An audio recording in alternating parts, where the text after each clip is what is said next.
Welcome to today's highly focused, bite-sized deep dive. Glad to be here. Yeah, so today we're looking at a piece of source material that, well, it looks pretty basic at first glance. It's a short educational English dialogue script. Right. It's titled School Life. Exactly. From a show called English with Chen, featuring two characters, Emily and Tom.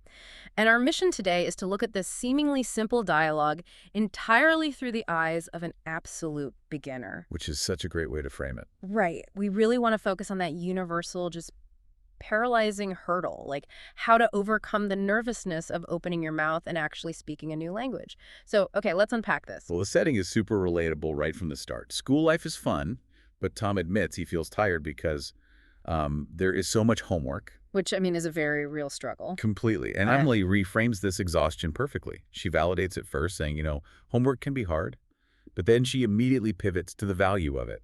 She says it helps us improve, and she relies on that classic old adage, practice makes perfect. Yeah, and I get that. It's like going to the gym, right? You absolutely hate the heavy lifting, but it builds the muscle. Exactly. But, and I kind of want to push back here.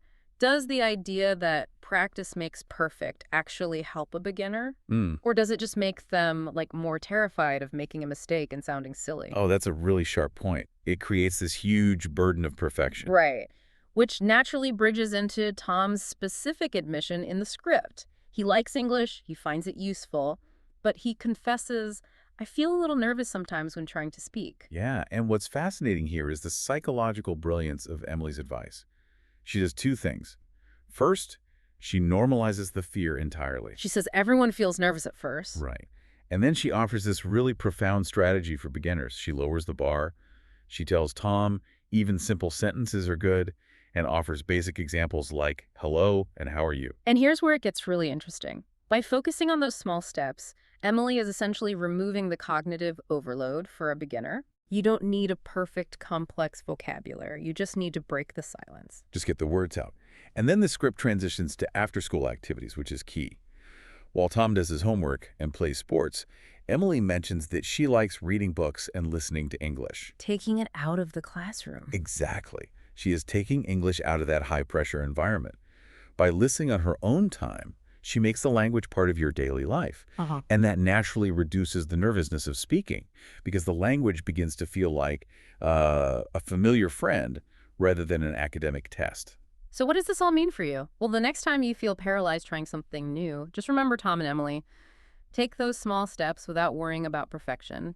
And remember the script's parting advice. Keep learning and stay confident. It's great advice. And, it leaves us with a final thing to ponder. Oh. Yeah, the script ends by asking, what is your favorite school subject?